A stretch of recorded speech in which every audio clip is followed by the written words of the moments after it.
ये दिया जाए कि हम वहाँ बैठ सके, नहीं तो हम माइग्रेशन करके आ जाएंगे, चाहे डोडा में आ जाएंगे, चाहे कहीं भी आ इतना जाएंगे। खतरा है इतना खतरा है सर। हमारे जब बच्चे नहीं रहेंगे, बीवियां नहीं रहेंगे, हमने कैसे बैठना है? और ऐसा इसको रोका नहीं जाएगा तो लोग माइग्रेशन भी कर सकते हैं। अच्छा, जी हाँ, ऐसा है। ऐसे तो मिलिटेंट भी नहीं थे उस दौरान में जैसे कि ये शख्स आज हमारे साथ कर रहा है। वर्दी पहनी है, इस वर्दी का हम एहतराम करते हैं सर।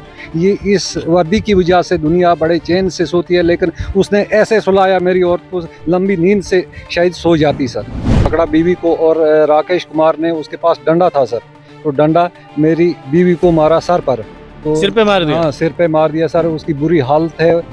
मिलिटेंसी दौर चला 90 से या उससे पहले भी चला, तो उस वक्त भी बहुत खौफो खतरा था, लेकिन आज हम उससे भी कहीं ज़्यादा डर रहे हैं। हमें अंदर से बाहर जाने की बहुत दिक्कत हो गई है। ऐसा है कि राकेश कुमार जो कहता है कि मैं कत्ल कर दूंगा, आपको गोली मारूंगा, वो एसपीओ है सर। तो एसपीओ का ये मतलब नहीं है कि किसी को कत्ल करेगा। वो इस समय में गवर्नमेंट मेडिकल कॉलेज डोडा के ठीक बाहर यहाँ पर आने का खास मकसद है, क्योंकि तहसील गुंदोह से कुछ लोगों ने हमें कॉल किया और उन्होंने कहा कि उन्हें कोई दिक्कत आ रही है। अब क्या दिक्कत है, हम इन्हीं से जानने की कोशिश करते हैं। क्या नाम है सर आपका? रूपराय सर। रूपराज जी, कहाँ से हैं? हम कहल जुगासर तहसील गुंदों से हैं जनाब। अच्छा, जी। क्या मामला क्या है, क्यों आपने हमें कॉल किया, ऐसा जी, क्या मामला है? यही है कि हम बहुत गरीब लोग हैं और मजदूर लोग हैं, तो हमें बहुत सताया जा रहा है। कल वहाँ मैं तो घर में था नहीं सर, मैं मजदूरी करता हूँ और मजदूर हूँ, पेशे से मजदूर हूँ सर। तो घर में छोटे बच्चे हैं सर, 10th क्लास में मेरा बच्चा पढ़ता है, वो खच्चर लेकर जा रहा था। वो रास्ता हमारा पुराना रास्ता है सर। ये कौन सा रास्ता की बात कर रहे हैं ये गांव भनवास का रास्ता है जनाब। इलाके 2 पंचायतें जाती हैं उधर से, मतलब गांव का रास्ता है बाहर जाने का, और मतलब माल मवेशी हर कोई वहां से चलता है सर। तो पुराना रास्ता है हमारा वो। तो वहाँ पे क्या होता है सर कि वो लड़के के खचरे ले जा रहे थे, तो उन लड़कों को पकड़ लिया। किसने पकड़ा ये? Rakesh Kumar son of Leelaram sir. तो कौन है ये राकेश कुमार? ये एसपीओ है सर। अच्छा, एसपीओ है जनाब, ड्यूटी पता नहीं गुंदो है कहाँ है सर। तो उसने पकड़ लिया और उसकी फैमिली भी साथ में थी सर। उन लड़कों को जब पकड़ा तो तब शोर हुआ सर। तो मेरी बीवी और साथ में भाभी गई उन लड़कों को छुड़ाने सर। ठीक है। तो उन्होंने सब ने मिलकर और उन्होंने पकड़ा बीवी को, और राकेश कुमार ने, उसके पास डंडा था सर, तो डंडा मेरी बीवी को मारा सर पर, तो सिर पे मार दिया? हाँ, सिर पे मार दिया सर। उसकी बुरी हालत है सर, खून बे बहा निकला।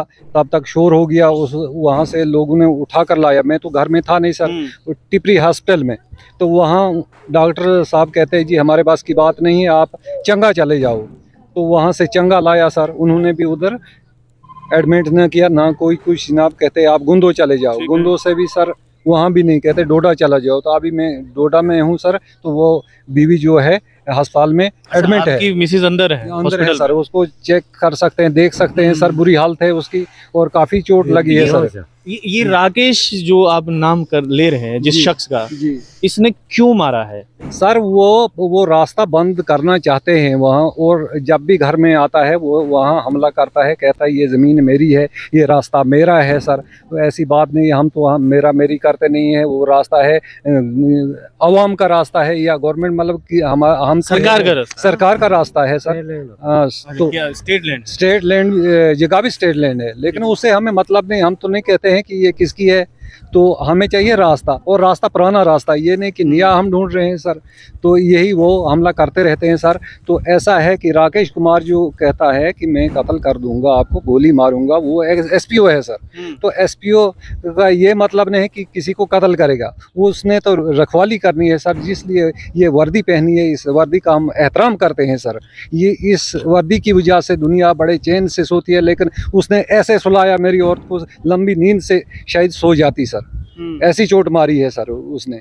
तो कभी भी, और दूसरी ये बात है कि कोई भी घर में सर, उनके घर वाले भी वो भी धमकी देते हैं हम गोली मारेंगे। उनके पास एक वीडीसी गन है सर, वो किसी दूसरे गांव की है। अच्छा। हाँ, दूसरे गांव की वहाँ मतलब कमेटी है, उसके साथ पकड़ी। वो पता नहीं सर किसके नाम है। वो एक भी धमकी देता है, दूसरा भी देता है।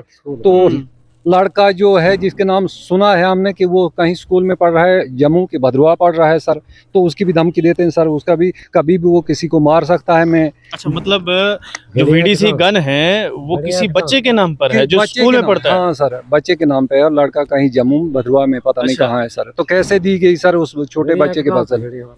हाँ। सर आप भी वहीं से हैं? जी सर। ये कुछ कह रहे हैं कि ये राकेश कुमार जो है धमकियां देता है। हाँ, जब भी ये घर में आता है तो हर किसी का दरवाजा खटखटाता है, हर किसी को डराता है, धमकाता है सर। अच्छा। हाँ, और ऐसा इसको रोका नहीं जाएगा तो लोग माइग्रेशन भी कर सकते हैं। अच्छा। जी हाँ, ऐसा है। ऐसे तो मिलिटेंट भी नहीं थे उस दौरान में जैसे कि ये शख्स आज हमारे साथ कर रहा है। तो ये जो कागज आप दिखा रहे हैं इस पे नायब तहसीलदार साहब ने कहा है कि ये सरकारी जमीन है। हाँ, पंचायतों का भी वहां पर ये फरमान सा आपने देखा हुआ है, तो उसके बावजूद ये शख्स क्यों नहीं मान रहा? इसको नायब तहसीलदार भी आए थे, इनको बहुत समझाया तो रास्ता नायब साहब ने ही डाला है बहुत समझाने के बाद, लेकिन फिर भी ये हटते नहीं हैं, बंदूक की ही दाड़ा धमकी देते हैं और मारपीट करते हैं। जी। कितना खतरा है सर? नमस्कार सर। सर मेरा नाम धोनी चंद, मैं भी इसी गांव का रहने वाला हूँ। ये राकेश कुमार जो है एसपीओ, ये एक क्लास का गुंडा हम मानते हैं इसको। ये हमारा वहाँ चचेरा भाई है, ऐसी बात नहीं।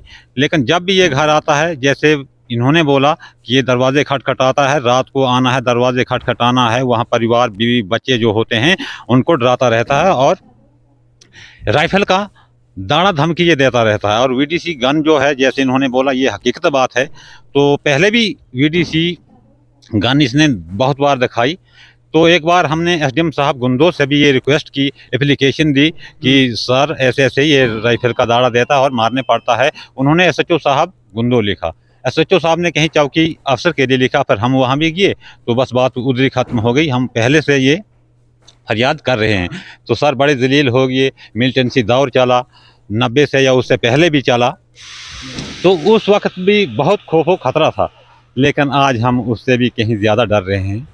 हमें अंदर से बाहर जाने की बहुत दिक्कत हो गई है। रकबा वहाँ जो है वो सरकारी रकबा है, रास्ता आम लोगों का रास्ता है और उस रास्ते में मुदाखलत करते हैं, तो बहुत मजबूर हो गए सर। अभी क्या चाहते हैं सर आप? हम यही चाहते हैं डीसी साहब, एसएसपी साहब, एसडीएम साहब, जो भी ऑफिसरान हैं, तो हम हमारी यही रिक्वेस्ट है कि इस बारे में हमें कोई जनाब ये दिया जाए कि हम वहाँ बैठ सके। नहीं तो हम माइग्रेशन करके आ जाएंगे, चाहे डोडा में आ जाएंगे, चाहे कहीं भी आ जाएंगे। इतना खतरा है? इतना खतरा है सर। हम हमारे जब बच्चे नहीं रहेंगे, बीवियां नहीं रहें, हमने कैसे बैठना है उधर? तो देखिए एसएसपी साहब और डीसी साहब, अगर आप लोग देख रहे हैं तो ये तहसील गुंदोज से आए हैं लोग और ये कह रहे हैं कि एक शख्स का इतना खौफ है, जिसका नाम ये राकेश बता रहे हैं कि उसका इतना खौफ है कि ये लोग माइग्रेशन तक करने को तैयार हो गए हैं एक इंसान के वजह से। अब इस मामले की जड़ तक जो है वो एडमिनिस्ट्रेशन को जाना होगा। और सबसे बड़ी बात यह है कि इनकी बीवी को सिर में मारा गया है, जैसा कि ये कह रहे हैं, और वो अभी गवर्नमेंट मेडिकल कॉलेज में इलाज चल रहा है। क्या बेहोश हैं अभी बेहोश है सर। तो आपने इसका कंप्लेंट किया है क्या? हाँ, चौकी चंगा में हमने एप्लीकेशन लगाई है। हमने कहा पर्चा लगाओ, तो पर्चा तो अभी लगा नहीं है, कहता बाद में। हाँ, कंप्लेंट दिया है सर। उम्मीद करते हैं कि एसएसपी साहब और डीसी साहब जो है इस मामले को गंभीरता से लेंगे। आप लोग देखते रहिए स्ट्रेट टॉक्स और मुझे यानी देव ठाकुर को दीजिए इजाजत। धन्यवाद।